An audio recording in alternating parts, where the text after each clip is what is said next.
ai tang api bangalarai ya jing I tordol wanam I tang si bol wat I tang si tempor ya jing I kordol ya jing I nela ya jing I kordol ya jing I nela wanom sekela api ngalarai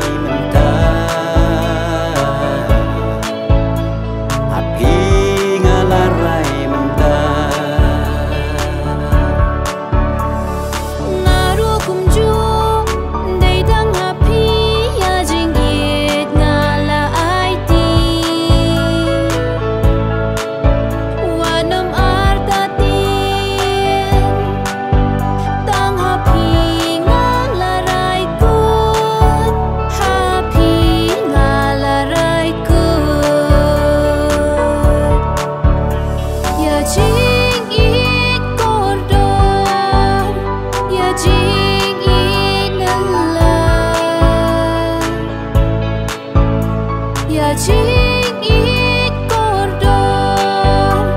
ya jing I nela wanom sekela happy ngalarai mentah happy ngalarai mentah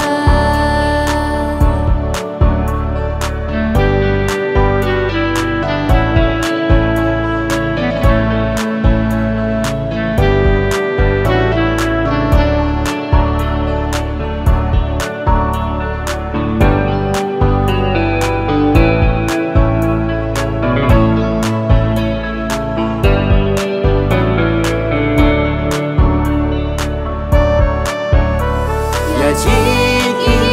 kordon ya jing I nela